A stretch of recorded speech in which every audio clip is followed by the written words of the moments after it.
ദൈവനാമത്തിന് മഹത്വം. എന്നെ ശ്രദ്ധിക്കുന്ന എല്ലാവർക്കും യേശുക്രിസ്തുവിൻ്റെ നാമത്തിലുള്ള സ്നേഹ വന്ദനം.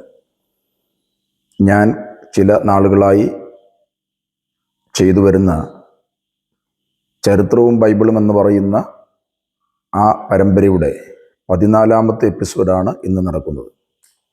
കഴിഞ്ഞ എപ്പിസോഡുകൾ കാണുകയും മനസ്സിലാക്കുകയും ചെയ്ത എൻ്റെ എല്ലാ അനുവാചകർക്കും പ്രത്യേകം വന്ദനവും നന്ദിയും ഞാൻ അറിയിക്കുന്നു.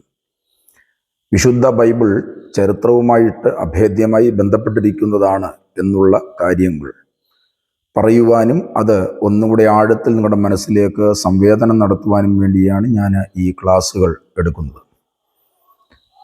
നിങ്ങൾ തുടർന്നുള്ള ക്ലാസ്സുകളിലും നിങ്ങളുടെ സാന്നിധ്യമുണ്ടായി അത് കേൾക്കുവാനും അത് മനസ്സിലാക്കുവാനും ഞാൻ എൻ്റെ അനുവാചകരെ ഒരു പ്രാവശ്യം കൂടെ ക്ഷണിക്കുന്നു. ഞാൻ ഇന്ന് പറഞ്ഞു തുടങ്ങുന്നത് അബ്രഹാമിൻ്റെ കുടുംബ ചരിത്രമാണ്. നോഹയുടെ കാലത്തെ ജലപ്രളയം മുതൽ അബ്രഹാം വരെ ഏതാണ്ട് 400 വർഷങ്ങളുടെ അകലമുണ്ട് എന്ന് പറഞ്ഞാൽ അറിയാമല്ലോ. ഭൂമിയിലുള്ള മനുഷ്യനും മൃഗങ്ങളും എല്ലാം നശിച്ചു പോയതിന് ശേഷം നോഹയും അദ്ദേഹത്തിൻ്റെ ഭാര്യയും 3 ആൺമക്കളും അവരുടെ ഭാര്യമാരും മാത്രം ശേഷിച്ച് ഉള്ള സംഭവം ഞാൻ കഴിഞ്ഞ ഒരു എപ്പിസോഡിൽ പറഞ്ഞിരുന്നു. അപ്പോൾ ആ നോഹയുടെ കാലത്ത് ജലപ്രളയത്തിന് അനന്തരം ഏകദേശം 400 വർഷങ്ങളുടെ അകലമാണ് അബ്രഹാമുമായിട്ടുള്ളത്. നോഹയുടെ മകനായ ഷേമിൻ്റെ മകൻ, അർപ്പക്ഷാദിൻ്റെ മകൻ, ശാലഹിൻ്റെ മകൻ, ഏബരിൻ്റെ മകൻ പേലഗിൻ്റെ കാലത്താണ് ഷീനാർ ദേശത്ത് അഥവാ ബാബിലോണിൽ അല്ലെങ്കിൽ ബാബയിൽ നിന്ന് ഭൂമിയിലുള്ള ജനങ്ങൾ എല്ലാം പല ദിക്കുകളിലേക്ക് പിരിഞ്ഞു പോയത്. അത് ഉൽപ്പത്തി പുസ്തകം 10-ാമത്തെ അധ്യായം 25-ാമത്തെ വാക്യത്തിലെ രേഖയാണ്. അതായത് നോഹയുടെ 5-ാം തലമുറക്കാരനാണ് പേലഗ് എന്ന് പറയുന്നത്. ഉൽപ്പത്തി പുസ്തകം 11-ാമത്തെ അധ്യായം 26 മുതൽ 32 വരെയുള്ള വാക്യങ്ങൾ അബ്രഹാമിൻ്റെ കുടുംബ ചരിത്രത്തിൻ്റെ വായ്മുഖമാണ് അല്ലെങ്കിൽ ഇൻട്രൊഡക്ഷനാണ്. ഉൽപ്പത്തി പുസ്തകം 12-ാം അധ്യായം 1-ാമത്തെ വാക്യം മുതൽ 25-ാമത്തെ അധ്യായം 18-ാമത്തെ വാക്യം വരെയും അബ്രഹാം എന്ന വ്യക്തിയുടെ തനിമയുള്ള കുടുംബ ചരിത്രമാണ് വായനക്കാരന് ഗോചരമാകുന്നത്. എന്ന് പറഞ്ഞാൽ അബ്രഹാം എന്ന് പറയുന്നത് ഇസ്രായേൽ എന്ന് പറയുന്ന വിഭാഗത്തിൻ്റെ ആദ്യ പിതാവായി അല്ലെങ്കിൽ അവരുടെ വളരെ പ്രധാനപ്പെട്ട സംവിധാനം ആരംഭിക്കുന്നത് അല്ലെങ്കിൽ അവരുടെ കുലചരിത്രം ആരംഭിക്കുന്നത് തന്നെ അബ്രഹാം എന്ന് പറഞ്ഞ വ്യക്തിയിൽ കൂടിയാണ്. അതിനുവേണ്ടിയാണ് ദൈവം അബ്രഹാം എന്ന് പറഞ്ഞ മനുഷ്യനെ ഊരിൽ നിന്ന് വിളിച്ചിറക്കൊണ്ടുവരുന്നത്. പേലഗിൻ്റെ മകൻ, രയൂവിൻ്റെ മകൻ, ശെരൂഗിൻ്റെ മകൻ, നാഹോരിൻ്റെ മകൻ, തേരഹിൻ്റെ മകനാണ് അബ്രഹാം എന്ന് പറയുന്ന ആൾ. പേലഗിൻ്റെ 5-ാം തലമുറക്കാരനാണ് അബ്രഹാം. ഞാനിത് പറയുന്നതെല്ലാം അല്പം കൂടെ കാര്യങ്ങൾ ഗ്രഹിക്കുവാൻ വേണ്ടിയാണ്. ഹാരാനും നാഹോരും അബ്രഹാമിൻ്റെ സഹോദരങ്ങളാണ്. അബ്രഹാമിൻ്റെ ഭാര്യ സാറ തൻ്റെ ജ്യേഷ്ഠനായ ഹാരാൻ്റെ മകളായിരുന്നു എന്ന് ഉൽപ്പത്തി പുസ്തകം 11-ാമത്തെ അധ്യായം 29-ാമത്തെ വാക്യത്തിൽ കുറിച്ചിട്ടുണ്ട്. അബ്രഹാമിൻ്റെ ഭാര്യയുടെ സഹോദരൻ ആണ് അല്ലെങ്കിൽ സാറയുടെ സഹോദരനാണ് ലോത്ത് എന്ന് പറയുന്നത്. ഒന്നുകൂടി പറഞ്ഞാൽ ഹാരാൻ എന്ന് പറയുന്ന തൻ്റെ ജ്യേഷ്ഠൻ്റെ മകനാണ്. ഉൽപ്പത്തി പുസ്തകം 11-ാമത്തെ അധ്യായം 31-ാമത്തെ വാക്യം. പലർക്കും ഈ ഹാരാൻ്റെ മകനാണ് ലോത്ത് എന്നുള്ളത് പലർക്കും അറിയാം. എങ്കിലും സാറയുടെ സഹോദരനാണെന്നുള്ള ഒരു ചിന്ത പലരുടെയും മനസ്സിലില്ല. എന്ന് പറഞ്ഞാൽ ശരിയായിട്ട് പറഞ്ഞാൽ അബ്രഹാമിൻ്റെ അളിയനാണ് ഈ പറയുന്ന ലോത്ത് എന്ന് പറയുന്നത്. മറ്റൊരു ബന്ധം കൂറുണ്ട്. അബ്രഹാമിൻ്റെ സഹോദരപുത്രനാണ്. അബ്രഹാം ലോത്തിൻ്റെ അളിയനാണ് എന്ന് പറയുമ്പോൾ തന്നെ ലോത്തിൻ്റെ ചിറ്റപ്പനും കൂടിയാണ് ഈ പറയുന്ന അബ്രഹാം. അപ്പോൾ അങ്ങനെ ഒന്നിലധികം ബന്ധങ്ങൾ ഇവർ തമ്മിലുണ്ട്. അബ്രഹാമിന് സാറ എന്ന് പറയുന്ന തൻ്റെ ഭാര്യയിൽ ജനിച്ച ഏക മകനാണ് ഇസ്ഹാക്ക്. ഇസ്ഹാക്കിൻ്റെ മക്കൾ ഏശാവും യാക്കോബും. ഏശാവിൻ്റെ സന്തതി പരമ്പരകളാണ് ഏദോമ്യർ എന്ന് പറയുന്ന വിഭാഗം. യാക്കോബിൻ്റെ തലമുറകളാണ് ഇസ്രായേല്യർ. അബ്രഹാമിന് സാറയുടെ ദാസിയായ ഹാഗറിൽ ജനിച്ച മകനാണ് ഇശ്മായേൽ. ആ ജനനവും അതിനോട് ബന്ധപ്പെട്ട സംഭവങ്ങളുമൊക്കെ ഉൽപ്പത്തി പുസ്തകം 16-ാമത്തെ അധ്യായം തുടങ്ങി നമ്മൾക്ക് കാണാം. അവിടെയാണ് ഈ പറയുന്ന ഇശ്മായേലിൻ്റെ ജനനം കാണുന്നത്. അബ്രഹാമിൻ്റെ 86-ാമത്തെ വയസ്സിലെ പുത്രനാണ് ഇശ്മായേൽ. അദ്ദേഹത്തെയും അദ്ദേഹത്തിൻ്റെ അമ്മയായ ഹാഗറിനെയും വീട്ടിൽ നിന്ന് ഉച്ചാടനം ചെയ്യുന്ന ഭാഗം നമ്മൾ കാണുന്ന ഉൽപ്പത്തി പുസ്തകം 21-ാമത്തെ അധ്യായമാണ്. അപ്പോൾ നിങ്ങൾ ആ ഭൂമിശാസ്ത്രവും മറ്റു രേഖകളുമൊക്കെ വളരെ കൃത്യമായിട്ട് നിങ്ങൾ ഒന്ന് വിശകലനം നടത്തി പഠിച്ചാൽ ഈ പറയുന്ന ബൈബിളിലെ കാര്യങ്ങൾ കഥയല്ല എന്നുള്ളത് നിങ്ങൾക്ക് വ്യക്തമാകും. ഇത് സംഭവമാണ്, ചരിത്രമാണ്. അബ്രഹാമിന് തൻ്റെ ദാസിയായ ഹാഗറിലുണ്ടായ ഇശ്മായേലിന് 12 ആൺമക്കൾ പിറന്നു. അവരുടെ പേരുകൾ ഞാനൊന്ന് പറയാം. Nebaioth, Kedar, Adbeel, Mibsam, Mishma, Dumah, Massa, Hadad, Tema, Jetur, Naphish, Kedemah. അപ്പൊ ഇത്രയും 12 പുത്രന്മാർ ഇഷ്മായേൽ എന്ന് പറയുന്ന അദ്ദേഹത്തിന് ജനിച്ചു. സാറയുടെ മരണശേഷം അബ്രഹാം എന്ന് പറയുന്ന ഇസ്രായേലിൻ്റെ ആദ്യ പിതാവ് എന്ന് പറയുന്ന അദ്ദേഹം മറ്റൊരു സ്ത്രീയെ ഭാര്യയായി പരിഗ്രഹിച്ചു. അവളുടെ പേരാണ് ഖെതൂറ എന്ന് പറയുന്നത്. ഖെതൂറയെ കുറിച്ച് ചിലരുടെ അനുമാനം, ചില കഥാരൂപങ്ങൾ ഉണ്ടായിട്ടുള്ളത് ഇത് ഇഷ്മായേലിൻ്റെ അമ്മയായ ഹാഗർ തന്നെയാണെന്നാണ്. പക്ഷേ അത് വെറും കഥാരൂപമാണ്. അതിന് ബൈബിളുമായിട്ടോ ചരിത്രവുമായിട്ടോ ബന്ധമില്ല എന്നുള്ളതാണ് നാം അറിയേണ്ടത്. ഖെതൂറയിൽ അബ്രഹാമിന് ജനിച്ച മക്കളുടെ പേരുകളും ഞാനൊന്ന് പറയാം. സിമ്രാൻ, യൊക്ഷ്യാൻ, മെഥാൻ, മിദ്യാൻ, ഇബ്ഷാഖ്, ശുവഹ്. അപ്പോൾ ഇത്രയും പുത്രന്മാർ ഈ ഖെതൂറ എന്ന് പറഞ്ഞ സ്ത്രീയിൽ അബ്രഹാമിന് ജനിച്ചിട്ടുണ്ട്. ഈ ദൈവവിളി അബ്രഹാമിന് ലഭിക്കുന്ന ഭാഗത്തെ കുറിച്ചാണ് ഞാൻ തുടർന്ന് പറയുന്നത്. ജലപ്രളയം മുതൽ അബ്രഹാമിൻ്റെ ദൈവവിളി വരെ 440 വർഷങ്ങൾ ഉണ്ട്. കൽദയ അല്ലെങ്കിൽ ബാബിലോൺ അല്ലെങ്കിൽ ബാബേൽ എന്ന അതിൻ്റെ പട്ടണമായ ഊരിൽ വെച്ചാണ് തേജോമയനായ ദൈവം അബ്രഹാമിന് പ്രത്യക്ഷനാകുന്നത്. അപ്പോസ്തല പ്രവൃത്തികൾ 7-ാമത്തെ അധ്യായം അതിൻ്റെ 2-ാമത്തെ വാക്യത്തിൽ നിങ്ങൾക്ക് അത് രേഖപ്പെടുത്തിയിരിക്കുന്നത് കാണാം. പലരും വിചാരിച്ച് വെച്ചിരിക്കുന്നത് ഊരിൽ നിന്നാണെന്ന് പറയുമ്പോൾ ഉൽപ്പത്തി പുസ്തകത്തിലെ 12-ാം അധ്യായത്തിലെ രേഖ എന്ന് പറയുന്നത് അവിടെ ഊരിൽ നിന്ന് പുറപ്പെട്ട് അബ്രഹാം വരുന്ന അല്ലെങ്കിൽ അവിടെ വെച്ച് വിളി കേട്ടൊരു സംഭവമൊന്നും അവിടെ രേഖപ്പെടുത്തിയിട്ടില്ല. എന്നാൽ അപ്പോസ്തല പ്രവൃത്തികൾ 7-ാമത്തെ അധ്യായത്തിലാണ്, സ്തേഫാനോസിന്റെ പ്രഭാഷണത്തിലാണ്, അല്ലെങ്കിൽ ക്രൈസ്തവ സഭയിൽ 1-ാമത്തെ രക്തസാക്ഷിയായി മാറിയ സ്തേഫാനോസിന്റെ പ്രഭാഷണത്തിലാണ് താന് കൽദയ പട്ടണമായ ഊരിലിരിക്കുമ്പോൾ തേജോമയനായ ദൈവം അദ്ദേഹത്തിന് പ്രത്യക്ഷനായി അല്ലെങ്കിൽ അബ്രഹാമിന് പ്രത്യക്ഷനായി എന്നുള്ള വിവരണം വളരെ വ്യക്തമായിട്ട് പറയുന്നു. അപ്പോൾ അത് നിങ്ങൾക്ക് അവിടെ കാണാം. ഞാൻ ഊരിനെ കുറിച്ച് കഴിഞ്ഞ ചില ക്ലാസ്സുകൾക്ക് മുൻപ് വിശദമായിട്ട് ക്ലാസ് എടുത്തിട്ടുണ്ട്. അതുപോലെ അബ്രഹാം വന്ന് ഇടയ്ക്കൊന്ന് തമ്പടിച്ച ചില വർഷങ്ങൾ തമ്പടിച്ച ഹാരാനെ കുറിച്ച് ഉള്ള വിവരണങ്ങളും ഞാൻ ക്ലാസ്സുകൾ എടുത്തിട്ടുണ്ട്. അപ്പോൾ ഞാൻ അതുകൊണ്ട് അതിൻ്റെ വിശദാംശങ്ങളൊന്നും ഇന്ന് പറയുന്നില്ല. അപ്പം വിളി അബ്രഹാമിന് നൽകിയപ്പോൾ അല്ലെങ്കിൽ ദൈവം വിളിച്ചപ്പോൾ ദൈവം നൽകിയ കുറെ നിർദ്ദേശങ്ങളുണ്ട് അദ്ദേഹത്തിന്. ഒന്നുകൂടി പറഞ്ഞ നിർദ്ദേശം എന്നതിലുപരി, സജഷൻ എന്നതിലുപരി ഇൻസ്ട്രക്ഷൻ എന്ന് പറയുന്ന അല്ലെങ്കിൽ നിഷ്കർഷയാണ്, ഇഷ്ടമുണ്ടെങ്കിൽ ചെയ്യാമെന്ന് പറയുന്ന ഒരു അവസരം കൊടുക്കുന്നതാണ് ഒരു വേള നിർദ്ദേശം എന്ന് പറഞ്ഞാൽ അത് ക്ലിപ്തമായിട്ട് ഊന്നി ഷടിച്ച് പറയുന്നതല്ല. എന്നാൽ ഇൻസ്ട്രക്ഷൻ എന്ന് പറയുമ്പോൾ അത് ചെയ്തേ ഒക്കത്തുള്ളൂ, ഒബ്ലിഗേറ്ററിയാണ്. അപ്പോൾ അത് വളരെ കൃത്യപ്പെട്ടപ്പോൾ നിർദ്ദേശം എന്ന് പറയുന്നതിലേക്കാട്ടും അല്പം കൂടെ നല്ലത് അദ്ദേഹത്തിന് ദൈവം നിഷ്കർഷം നൽകിയെന്നാണ്. അപ്പോൾ ആ നിഷ്കർഷകൾ നിങ്ങൾ ശ്രദ്ധിക്കണം. ഒന്ന്, ദേശത്തെ അല്ലെങ്കിൽ കൺട്രി, ആ കൺട്രിയെ താൻ പാർക്കുന്ന ആ രാജ്യത്തെ വിടണം. രണ്ടാമത്തേത് ചാർച്ചക്കാരെ അല്ലെങ്കിൽ കിൻസ്മെന്നിനെ വിടണം. മൂന്നാമത്തെ പിതൃഭവനത്തെ വിടണം. നാലാമത്തേത് പുറപ്പെടണമെന്നുള്ളതാണ്. അപ്പോൾ വിട്ടെന്നും പറഞ്ഞുകൊണ്ട് നിൽക്കുകയല്ല, പുറപ്പെടണം. അഞ്ചാമത്തേത് ദൈവം കാണിപ്പാനിരിക്കുന്ന ദേശത്തേക്ക് പോകണം. അപ്പോൾ 3 കാര്യങ്ങൾ അദ്ദേഹം ഉപേക്ഷിക്കണമെന്നും, ആ ഉപേക്ഷിച്ചെന്നും പറഞ്ഞ് അവിടെ കിടന്ന് കറങ്ങുകയല്ല, അവിടുന്ന് യാത്ര ആരംഭിക്കണമെന്നും. എങ്ങോട്ട് യാത്ര ചെയ്യണമെന്ന് അബ്രഹാമിന് വ്യക്തമല്ല. ദൈവം സമയാസമയങ്ങളിൽ കാണിച്ചു കൊടുക്കുന്ന ആ നിർദ്ദേശമനുസരിച്ച് ദൈവം തന്നെ കാണിപ്പാനിരിക്കുന്ന, കണ്ടിട്ട് പുറപ്പെട്ടതല്ല ഇന്ന സ്ഥലമാണ് അബ്രഹാമെ, എന്നൊന്നും പറഞ്ഞിട്ട് അബ്രഹാം പുറപ്പെട്ടതല്ല. തന്നെ കാണിക്കാം എന്ന് ദൈവം പറഞ്ഞ ആ ദൈവത്തിന്റെ വചസ്സുകളെ വളരെ ഹൃദ്യമായി വിശ്വസിച്ച് യാത്ര പുറപ്പെട്ടയാളാണ് അബ്രഹാം എന്ന് പറയുന്നത്. അപ്പൊ വിളിച്ചപ്പോൾ നൽകിയ ചില വാഗ്ദാനങ്ങൾ ശ്രദ്ധിക്കണം. ഒന്ന്, അബ്രഹാമിനെ വലിയ ജാതിയാക്കും.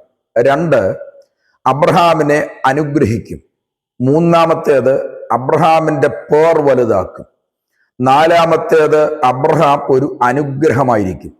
അഞ്ചാമത്തേത്, അബ്രഹാമിനെ അനുഗ്രഹിക്കുന്നവരെ ദൈവം അനുഗ്രഹിക്കും. ആറാമത്തേത്, അബ്രഹാമിനെ ശപിക്കുന്നവരെ ദൈവം ശപിക്കും. ഏഴാമത്തേത്, അബ്രഹാമിൽ കൂടിയും അദ്ദേഹത്തിന്റെ സന്തതി പരമ്പരകൾ കൂടിയും ഭൂമിയിലെ സകല വംശങ്ങളും അനുഗ്രഹിക്കപ്പെടും. അപ്പോൾ ഇങ്ങനെയുള്ള 7 അനുഗ്രഹ വാഗ്ദാനങ്ങൾ നൽകിയിട്ടാണ് അബ്രഹാമിനെ ദൈവം പുറപ്പെടുവിക്കുന്നത്. അപ്പോൾ ചിലതിനെ വിടണമെന്ന് പറയുകയും ചിലരുടെ സ്ഥലത്തേക്ക്, വ്യക്തമല്ലാത്തൊരു സ്ഥലത്തേക്ക്, തനിക്ക് മുൻകൂട്ടി പരിചയമില്ലാത്ത, ക്ലിപ്തമായിട്ട് തനിക്ക് മനസ്സിലാകാത്ത ഒരു സ്ഥലത്തേക്ക് അദ്ദേഹം യാത്ര പുറപ്പെടുമ്പോൾ ദൈവം അദ്ദേഹത്തിന് വളരെ കൃത്യമായിട്ടുള്ള അനുഗ്രഹ വചസ്സുകൾ പറഞ്ഞാണ് അദ്ദേഹത്തെ അവിടുന്ന് പുറപ്പെടുവിക്കുന്നത്. ഉടമ്പടി ബന്ധത്തിൽ നിൽക്കുന്ന ജനമായ ഇസ്രായേൽ, അവരുടെ പൂർവപിതാവായ അബ്രഹാം എന്ന് പറയുന്ന അദ്ദേഹത്തിന്റെ ദൈവവിളി കേട്ടുള്ള ഈ യാത്ര, അല്ലെങ്കിൽ ദൈവവിളി, അദ്ദേഹത്തിന്റെ യാത്ര, ദൈവം കൊടുത്ത വാഗ്ദത്തങ്ങൾ, ഇതിനെയൊക്കെ പിന്തിരിഞ്ഞ് നോക്കുമ്പോഴാണ് ഈ അത്ഭുത ചരിത്രത്തിന്റെ ആരംഭം വ്യത്യസ്തമായ നിലയിൽ അബ്രഹാമിൽ അവർ ദർശിക്കുന്നത്.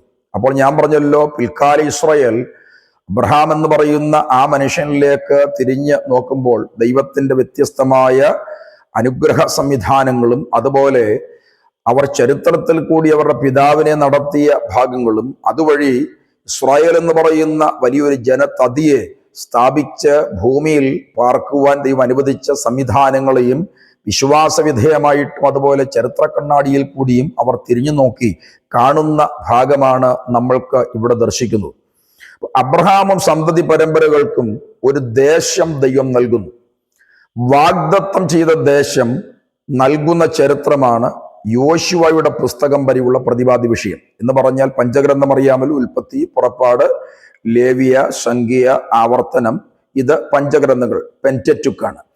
അപ്പോൾ എന്നാൽ നിങ്ങൾ ശ്രദ്ധിക്കേണ്ട ഒരു കാര്യമുണ്ട്, 6 പുസ്തകങ്ങൾ ചേർത്ത് പറയുന്ന ജോഷുവയുടെ പുസ്തകം കൂടെ ചേർത്ത് പറയുന്ന ഹെക്സാറ്റുക്ക് എന്ന് പറയുന്ന, അല്ലെങ്കിൽ ഷഡ്ഗ്രന്ഥങ്ങൾ എന്ന് പറയുന്ന സംവിധാനമുണ്ട്. അപ്പോൾ ഉൽപ്പത്തി മുതൽ നമ്മൾ യോശുവയുടെ പുസ്തകം വരെയുള്ള ആ ചരിത്രം നിങ്ങൾ പഠിച്ചാൽ വാഗ്ദത്തം ചെയ്ത ദേശം ദൈവം കൊടുക്കാമെന്ന് പറഞ്ഞത് കൊടുക്കുന്ന ഒരു അനുഭവമാണ്. അതിനുള്ള ഒത്തിരി വഴികൾ നിങ്ങൾക്ക് ഇവിടെ കാണാം. അവരെ വലിയ ജാതിയാക്കുവാൻ വേണ്ടിയുള്ള ദൈവത്തിന്റെ പദ്ധതികൾ, അതുപോലെ അവർക്ക് ദൈവം കൊടുത്ത വാഗ്ദത്ത ഭൂമിയിലേക്കുള്ള അവരുടെ പ്രയാണം, അതുപോലെ മോശയുടെ കാലശേഷം യോശുവ എന്ന് പറയുന്ന ഇസ്രായേലിന്റെ 2ാമത്തെ നേതാവിന്റെ കാലത്ത് അവർക്ക് ദൈവം പറഞ്ഞിരുന്ന ആ വാഗ്ദത്ത ഭൂമി വളരെ ഭംഗിയായിട്ട് അവർക്ക് വീതിച്ചു കൊടുക്കുന്ന ചിത്രമൊക്കെ നിങ്ങൾക്ക് ആ പുസ്തകങ്ങൾ വായിച്ചാൽ നിങ്ങൾക്കറിയാം. ആദി മനുഷ്യന് ഏദൻ പൂങ്കാവനം നൽകിയ ദൈവം തന്നെയാണ് അബ്രഹാമിനും അബ്രഹാമിന്റെ സന്തതി പരമ്പരകൾക്കും വാഗ്ദത്തം ചെയ്ത ദേശം ഉറപ്പായി നൽകിയത് എന്നുള്ള ഒരു ചിന്ത കേൾവിക്കാരുടെ മനസ്സിലുണ്ടാകണം. ഒന്നുകൂടി ഞാൻ പറയാം, സർവശക്തനായ ദൈവത്തിനെ തടുക്കുവാൻ ആർക്കും കഴിയുകയില്ല. സർവശക്തനായ ദൈവത്തിന്റെ പ്രവൃത്തികൾ വളരെ വിശാലമാണ്. അതുകൊണ്ട് ദൈവം പറഞ്ഞ വാഗ്ദത്തങ്ങൾ ദൈവം നിറവേറ്റുവാൻ ശക്തനായ ദൈവമാണ്. അതിനുള്ള കഴിവ് അദ്ദേഹത്തിനുണ്ട്. കാരണം അദ്ദേഹം ആരുടെയും ചൊൽപ്പടിയിൽ നിൽക്കുന്നയാളല്ല. ആരെങ്കിലും അദ്ദേഹത്തെ ഒതുക്കിയാൽ ഒതുങ്ങുന്നയാളല്ല. എവിടെയെങ്കിലും കെട്ടിയിടുവാനോ ഏതെങ്കിലും കെട്ടിടത്തിന്റെ അകത്ത് അദ്ദേഹത്തെ ഒതുക്കുവാനോ കഴിയുകയില്ല. അതുകൊണ്ട് നമ്മുടെ ദൈവം പറയുന്ന വാഗ്ദത്തങ്ങൾ, അല്ലെങ്കിൽ വിശുദ്ധ ബൈബിൾ വരച്ചു കാട്ടുന്ന ദൈവം എന്ന് പറയുന്നത് ഏതെങ്കിലും ഒരു ജാതിയുടെയോ ഒരു മതത്തിന്റെയോ അല്ലെങ്കിൽ ഏതെങ്കിലും ഒരു ദേശത്ത് മാത്രം ഒതുങ്ങി നിൽക്കുന്ന ഒരു ദൈവമല്ല. സർവഭൂതലത്തിലും ചെയ്യുവാൻ കഴിയുന്ന ദൈവമാണെന്നുള്ള വിശ്വാസം എൻ്റെ കേൾവിക്കാരുടെ മനസ്സിൽ ഉണ്ടാകുന്നത് വളരെ ഉചിതമാണ്. അപ്പോൾ ആ ദൈവത്തെക്കുറിച്ചും അദ്ദേഹത്തിന്റെ പ്രവൃത്തിയെക്കുറിച്ചും വളരെ വിശദമായി പറയുന്ന പുസ്തകമാണ് വിശുദ്ധ ബൈബിൾ. മനുഷ്യ സൃഷ്ടിയുടെ ആരംഭത്തിൽ പ്രവർത്തിക്കുന്ന ദൈവം തന്നെയാണ് തെരഞ്ഞെടുക്കപ്പെട്ട ജനത്തിന്റെ ആരംഭത്തിൽ, അല്ലെങ്കിൽ ഇസ്രായേൽ എന്ന് പറയുന്ന ആ ജനത്തിന്റെയും അതുപോലെ അവരുടെ തലമുറകളുടെയും ചരിത്രത്തിൽ പ്രവർത്തിക്കുന്ന ദൈവം എന്നുള്ളത് ചരിത്ര വസ്തുതയാണ്.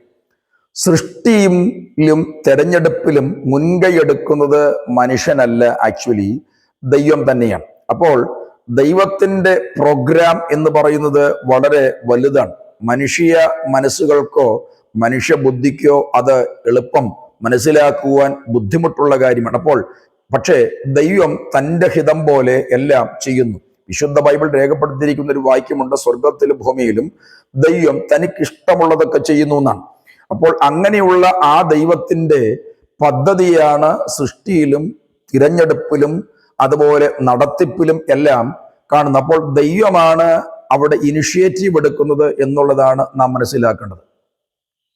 എന്നാൽ ചിലപ്പോഴൊക്കെ ഇതിനിടയിൽ മനുഷ്യൻ മുൻകൈയെടുത്ത സന്ദർഭങ്ങൾ ഉണ്ടായിട്ടുണ്ട്. അതിനെയാണ് പാപമായിട്ടോ തെറ്റായിട്ടോ ഒക്കെ ചിത്രീകരിച്ചിട്ടുള്ളത്. മനുഷ്യൻ മുൻകൈയെടുത്ത സംഭവം നിങ്ങൾക്കറിയാം, ആദി മാതാപിതാക്കൾ പാപത്തിൽ നിബന്ധിക്കുന്നത്. അതുപോലെ അബ്രഹാം എന്ന് പറയുന്ന ആ മനുഷ്യൻ ദൈവത്തിന്റെ വിളി കേട്ട് ഇറങ്ങി പുറപ്പെട്ടെങ്കിലും ആ ഒരു വിളിയിൽ നിന്നും തന്നെ വഴി നടത്തിയ ഭാഗത്തു നിന്നും ദേശത്ത് ക്ഷാമമുണ്ടായപ്പോൾ അദ്ദേഹം ദൈവത്തിന്റെ ഒരു പദ്ധതി വേണ്ടവണ്ണം ബോധ്യപ്പെടാതെ അദ്ദേഹം തന്നെ തിരഞ്ഞെടുത്ത് ഈജിപ്തിലേക്ക് പോയ സംഭവം അറിയാം.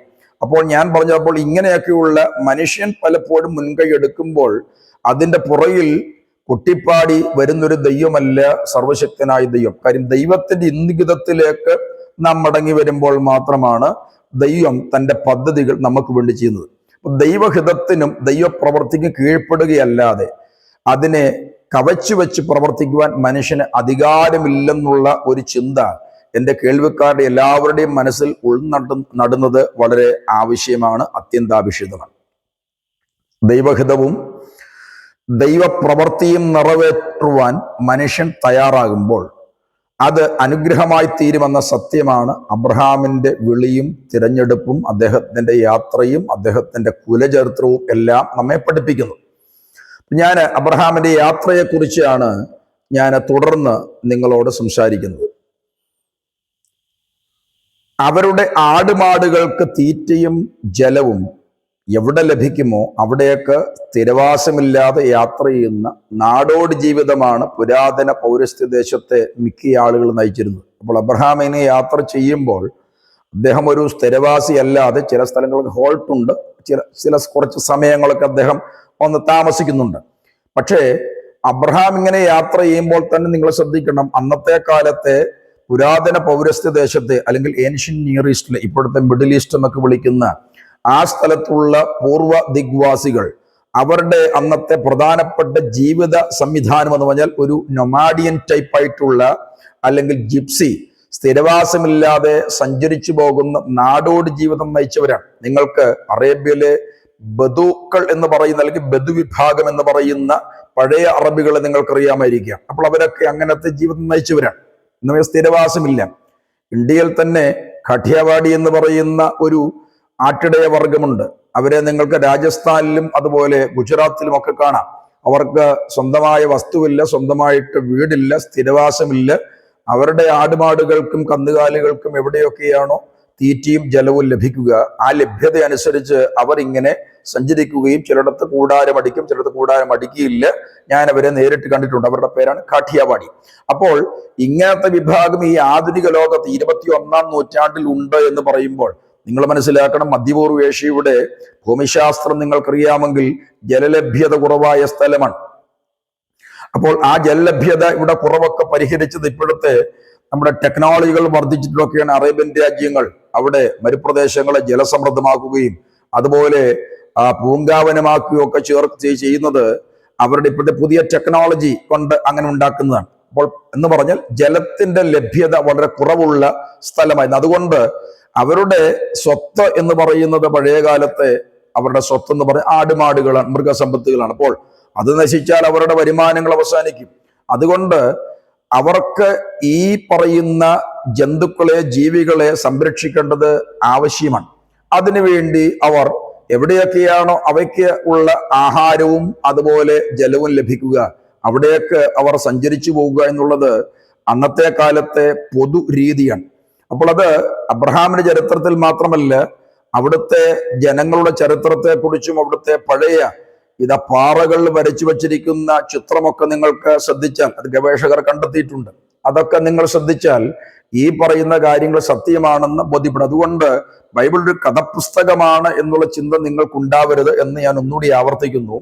ഇത് ചരിത്ര സത്യമാണ്. അപ്പോൾ ചരിത്രവുമായിട്ട് വളരെ അഭേദ്യമായിട്ട് ബന്ധപ്പെട്ട് ഉള്ള വിവരണങ്ങളാണ് വിശുദ്ധ ബൈബിൾ പറഞ്ഞല്ലാതെ ചില കെട്ടുകഥാ പ്രധാനമായ ഐതിഹ്യ സംവിധാനമായ കാര്യങ്ങളല്ല. മനുഷ്യന് ഒരിക്കലും ആലോചിക്കാൻ കഴിയാത്ത ഉള്ള ഒരു സംഭവമല്ല. മനുഷ്യൻ ചെയ്ത, മനുഷ്യൻ സഞ്ചരിച്ച്, മനുഷ്യൻ ജീവിച്ച ആ കാര്യങ്ങളെ കുറിച്ചാണ് വിശുദ്ധ ബൈബിൾ പറയുന്നത്. അപ്പോൾ അബ്രഹാമും കൂട്ടരുമൊക്കെ അങ്ങനെ ഒരു സ്ഥലത്തേക്ക് നിന്ന് മറ്റൊരു സ്ഥലത്തേക്ക് സഞ്ചരിച്ച് ദൈവത്തിന്റെ ആലോചന പ്രകാരം ആണെന്ന് പറയുമ്പോൾ തന്നെ അന്നത്തെ കാലത്തെ ജനവിഭാഗത്തിന്റെ പ്രത്യേകതയാണ്. ഒന്നുകൂടി പറയാം, അബ്രഹാം ജീവിച്ചിരുന്ന അതേ സ്ഥലത്തു നിന്ന് തന്നെ പുറപ്പെട്ടു പോരുന്ന വിഭാഗമാണ്, സെമിറ്റിക് വിഭാഗം തന്നെയാണ് ആര്യന്മാരെന്ന് പറയുന്നത്. ഇന്ത്യയിലേക്ക് കുടിയേറുകയും വരുന്ന വഴി ഒരു ഗ്രൂപ്പ് ഇറാനിലേക്ക് പോയി താമസിക്കുകയും ചെയ്തു. അപ്പോൾ അവരിങ്ങനെ നാടോടി ജീവൻ നയിച്ചതാണ്. അപ്പോൾ ഇന്ത്യയിൽ വന്നിട്ടും അവര് ഒരു സെറ്റിലായി എന്ന് പറയാനൊക്കെ ഇല്ല. അവര് പല സ്ഥലങ്ങൾ, അതായത് പഞ്ചാബ് വഴി പലയാവർത്തിയായിട്ടാണ് അവര് ഇന്ത്യയിലേക്ക് കുടിയേറ്റം നടന്നത്. പക്ഷെ ആ കുടിയേറ്റം നടത്തിയിട്ടും അവരെ സ്ഥിരതാമസമായില്ല. അവര് വീണ്ടും വീണ്ടും തെക്ക് ഭാഗത്തേക്ക് വന്നുകൊണ്ടിരുന്നു. അപ്പോൾ നിങ്ങൾ ശ്രദ്ധിക്കണം, ഏതാണ്ട് AD 6-ാം നൂറ്റാണ്ടിന് ശേഷമാണ് ആര്യന്മാർ കേരളത്തിലെത്തിയത് എന്നാണ് കേരള ചരിത്രം പറയുന്നത്. അപ്പോൾ മനസ്സിലാവുന്നുണ്ടോ? BC 2000-നും 1500-നും ഇടയ്ക്ക് ഇന്ത്യയിലേക്ക് പലപ്പോഴായി കുടിയേറ്റം നടത്തി അവരുടെ കാര്യമാണ് പറഞ്ഞത്. AD 6-ാം നൂറ്റാണ്ടിന് ശേഷമാണ് ആര്യന്മാർ കേരളത്തിൽ എത്തിയത് എന്നാണ് കേരള ചരിത്രം പറയുന്നത്. അപ്പോൾ നിങ്ങൾ മനസ്സിലാക്കണം, ഇത്രയും നൂറ്റാണ്ടുകൾ ഇന്ത്യയിൽ അവർ വന്നിട്ടും അവരെ സെറ്റിലായിട്ടില്ല. അവരിങ്ങനെ സഞ്ചരിച്ച് പൊക്കൊണ്ടിരുന്നു എന്നാണ് ഈ പറയുന്നത്. അപ്പോൾ ഓർക്കണം, എബ്രായർ എന്ന് പറയുന്ന അല്ലെങ്കിൽ ഇസ്രായേലിയർ എന്ന് പറയുന്ന അവര് ആട്ടിടയന്മാരായിരുന്നു. അപ്പോൾ അവരും സഞ്ചാര സംവിധാനങ്ങൾ നടത്തിയവരാണ്. പക്ഷെ നിങ്ങൾ ശ്രദ്ധിക്കണം, അബ്രഹാം യാത്ര ചെയ്യുന്ന പറയുമ്പോൾ ദൈവത്തിന് നിർദ്ദേശപ്രകാരമായിരുന്നു അബ്രഹാമിന്റെ യാത്രകൾ മിക്കതും എന്നാണ് ഞാൻ പറയുന്നത്. വിശുദ്ധ ബൈബിൾ അതാണ് നമ്മളെ വരച്ചു കാണിക്കുന്നത്. ദൈവവിളി കേട്ട് ഊരിൽ നിന്ന് യാത്ര ആരംഭിച്ച് വർഷങ്ങൾ കൊണ്ട് അദ്ദേഹവും കൂട്ടരും ഹാരാനിലെത്തി. ഊർ നഗരത്തിൽ നിന്ന് 600 മൈൽ അഥവാ 960 കിലോമീറ്റർ ദൂരെയാണ് ഹാരാൻ നഗരം എന്ന് പറയുന്നത്. ഒന്നുകൂടി പറയാം, അബ്രഹാമും കൂട്ടരും കൂടെ ഒറ്റ ദിവസം കൊണ്ട് യാത്ര തിരിച്ച് ഇപ്പോഴത്തെ പോലെ ഒരു വണ്ടിക്കകത്ത് കയറി അവർ വളരെ സ്പീഡിൽ ഊരിൽ നിന്ന് ഈ പറയുന്ന ഹാരാനിലെത്തി നിങ്ങൾ വിചാരിക്കരുത്. പദ്മനാരാം എന്ന് പറയുന്ന സ്ഥലമൊക്കെ ഹാരാൻ എന്ന് പറയുന്ന ആ സ്ഥലമാണ്. നിങ്ങൾക്ക് വിശുദ്ധ ബൈബിൾ വായിച്ചാൽ അത് വ്യക്തമാണ്. പ്രത്യേകിച്ച് 28-ാമത്തെ അധ്യായം ഒക്കെ ഉൽപ്പത്തി പുസ്തകം വായിച്ചാൽ ഹാരാൻ, പദ്മനാരാം എന്ന് പറയുന്നതെല്ലാം ഒരു സ്ഥലം തന്നെയാണ്, അല്ലെങ്കിൽ ഒരു പ്രവിശ്യയുടെ പല ഭാഗങ്ങളാണ് എന്നുള്ളത് നിങ്ങൾക്ക് വ്യക്തമാകും. അപ്പോൾ അബ്രഹാം ദൈവവിളി കേട്ട് യാത്ര ആരംഭിച്ച് വർഷങ്ങൾ കൊണ്ടാണ് അദ്ദേഹവും കൂട്ടരും കൂടെ ഹാരാൻ എന്ന് പറയുന്ന സ്ഥലത്തുന്നത്.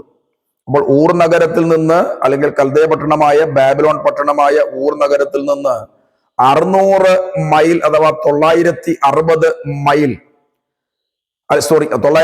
കിലോമീറ്റർ ദൂരെയുള്ള സ്ഥലമാണ് ഹാരാൻ പട്ടണം എന്ന് പറയുന്നത്. ഹാരാനിൽ നിന്ന് ഏകദേശം 400 മൈൽ അഥവാ 640 കിലോമീറ്റർ അകലെയുള്ള കനാനിലേക്ക് അഥവാ പലസ്തീനിലേക്ക് അബ്രഹാം പിന്നീട് എത്തുന്നുണ്ട്. അപ്പോൾ അദ്ദേഹം ഈ പറയുന്ന കനാനിൽ പ്രവേശിക്കുന്നത് ഏതാണ്ട് ഉദ്ദേശം BC 1850 ആയിരിക്കണമെന്നാണ് ചരിത്ര പണ്ഡിതന്മാർ കണക്കാക്കിയിട്ടുള്ളത്. അപ്പോൾ നിങ്ങൾ മനസ്സിലാക്കണം, അബ്രഹാം ഒറ്റയടിക്ക് അവിടെ നിന്ന് യാത്ര പുറപ്പെട്ട് ഇങ്ങോട്ട് പോരുന്നൊന്നും ആരും നിങ്ങൾ വിചാരിക്കരുത്. കാര്യം തൻ്റെ കൂടെ ആടുമാടുകളുണ്ട്, ദാസീദാസന്മാരുണ്ട്, അതുപോലെ ടെന്റുകളുണ്ട്. അപ്പൊ ഇതെല്ലാം കൂടെ കൂടിയുള്ള ഒരു വിശാലപ്പെട്ട യാത്രയാണ് അവരുടെ യാത്ര എന്ന് മനസ്സിലാക്കിയിട്ട് വേണം നമ്മൾ ഈ കാര്യങ്ങൾ ഗ്രഹിക്കേണ്ടത്. ഹാരാൻ നഗരം ഊരിൽ നിന്ന് 600 മൈൽ വടക്ക് പടിഞ്ഞാറാണ്. എന്ന് പറഞ്ഞാൽ താഴ്ഭാഗത്തിരിക്കുന്ന അവിടുന്ന് മുകളിലേക്ക് ഇങ്ങനെ കയറി വരുന്ന ഏതാണ്ട് 600 മൈൽ എന്ന് പറഞ്ഞാൽ നിങ്ങൾക്ക് മനസ്സിലാവുന്ന ഭാഷ 960 കിലോമീറ്റർ വടക്ക് പടിഞ്ഞാറുള്ള സ്ഥലമാണ്. ഈ ഹാരാൻ നഗരം എന്ന് പറയുന്നത്, അല്ലെങ്കിൽ പദ്മനാരാം എന്ന് പറയുന്നത്, കനാൻ എന്ന് പറയുന്ന അല്ലെങ്കിൽ പലസ്തീനിൽ നിന്ന് 400 മൈൽ വടക്ക് കിഴക്കുള്ള സ്ഥലമാണ്. അപ്പോൾ നിങ്ങൾ ശ്രദ്ധിക്കണം, എന്ന് പറഞ്ഞാൽ 640 കിലോമീറ്റർ മുകളിലുള്ള സ്ഥലമാണ്. ഹാരാൻ ഒരു മിലിറ്ററി കേന്ദ്രവും അതോടൊപ്പം കച്ചവട കേന്ദ്രവുമായിരുന്നു. അന്നത്തെ കാലത്ത് വളരെ പ്രസിദ്ധി ആർജിച്ച ഒരു സ്ഥലമായിരുന്നു. ഞാൻ ഹാരാനെ കുറിച്ച് ക്ലാസ് യൂട്യൂബിൽ തന്നെ എടുത്തിട്ടുണ്ടല്ലോ, അതുകൊണ്ട് അത് കേട്ടവർക്ക് അത് പെട്ടെന്ന് ഗ്രഹിക്കുവാൻ കഴിയും. അപ്പോൾ ഹാരാൻ എന്ന് പറയുന്നത് ഒരു മിലിറ്ററി കേന്ദ്രമായിരുന്നു അന്നത്തെ കാലത്തെ. അതോടൊപ്പം തന്നെ വളരെ വിശാലമായ ഒരു കച്ചവട കേന്ദ്രമായിരുന്നു. ബാബിലോണിലേക്കും അശൂരിലേക്കും ഏഷ്യ മൈനറിലേക്കും സിറിയയിലേക്കും ഈജിപ്തിലേക്കും ഒക്കെയുള്ള റോഡുകൾ സന്ധിക്കുന്ന സ്ഥലമായിരുന്നു ഹാരാൻ, അല്ലെങ്കിൽ ഒരു ക്രോസ് റോഡായിരുന്നു, അല്ലെങ്കിൽ ഒരു ജംഗ്ഷൻ ആയിരുന്നു ഹാരാൻ എന്നാണ് ഞാൻ ഈ പറഞ്ഞു വന്നത്. അപ്പോൾ അവിടുന്ന് വിവിധ സ്ഥലങ്ങളിലേക്ക് പോകുവാനുള്ള യാത്രകൾക്ക് എളുപ്പമുള്ള ഒരു സ്ഥലമാണ്. ഒന്നുകൂടി ഞാൻ സ്ഥലങ്ങൾ പറയാം: Babylon, Ashur, Asia Minor, Syria, Egypt, അതുപോലെ ഈ പറയുന്ന കനാൻ തുടങ്ങിയ സ്ഥലങ്ങളിലേക്ക് സഞ്ചരിച്ചു പോകുവാൻ കഴിയുന്ന അവരുടെ ഒരു ക്രോസ് റോഡായിരുന്നു ഈ പറയുന്ന ഹാരാൻ എന്ന് പറയുന്ന മിലിറ്ററി കേന്ദ്രവും, അതുപോലെ അന്നത്തെ കാലത്തെ വളരെ ബൃഹത്തായ ഒരു കച്ചവട ബിസിനസ് സെന്ററുമായിരുന്ന ആ സ്ഥലം എന്ന് പറയുന്നു. ചരിത്ര പ്രസിദ്ധമായ ശേഖേം, ബഥേൽ എന്നീ സ്ഥലങ്ങളിൽ അബ്രഹാം കൂടാരമടിച്ച് താമസിച്ചിട്ടുള്ളതായിട്ട് വിശുദ്ധ ബൈബിളിൽ ഉൽപ്പത്തി പുസ്തകം 12-ാം അധ്യായത്തിൽ തന്നെ രേഖയുണ്ട്. ശേഖേമിന്റെ ഇപ്പോഴത്തെ നാമം എന്ന് പറയുന്നത് നെബുലസ് എന്നാണ്. അത് സ്ഥിതി ചെയ്യുന്നത് ഇസ്രായേലിലെ ജെറുസലേമിൽ ഉള്ള വെസ്റ്റ് ബാങ്കിലാണ്. ഒന്നുകൂടി പറയാം, നെബുലസ് എന്നാണ് ഇപ്പോഴത്തെ ആധുനിക പേര് ശേഖേമിൻ്റെത്. അത് വെസ്റ്റ് ബാങ്കിലാണ് ഇപ്പോൾ സ്ഥിതി ചെയ്യുന്നത്. അതുപോലെ ബഥേലിന്റെ ഇപ്പോഴത്തെ നാമം എന്ന് പറഞ്ഞ ബൈത്തൽ എന്നാണ്.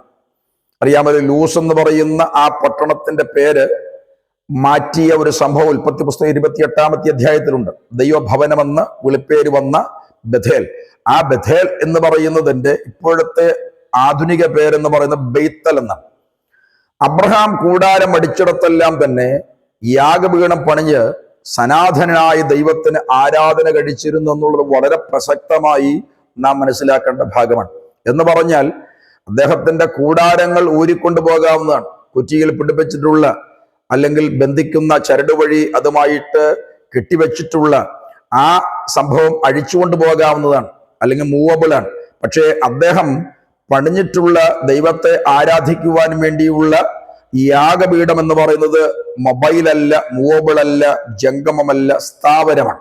അപ്പോൾ ഇമ്മൂവബിൾ ആണ്. അപ്പോൾ എവിടെയൊക്കെയാണോ അദ്ദേഹം കൂടാരമടിച്ച് കുറച്ചുനാൾ താമസിച്ചത്, അവിടെയൊക്കെ സനാതനായ ദൈവത്തെ യാഗപീഠം പണിഞ്ഞ് ആരാധിച്ചിരുന്ന ഒരു പൂർവ്വപിതാവാണ് ഇസ്രായേലിന്റെ പൂർവ്വപിതാവായ അബ്രഹാം എന്ന് പറയുന്നത്.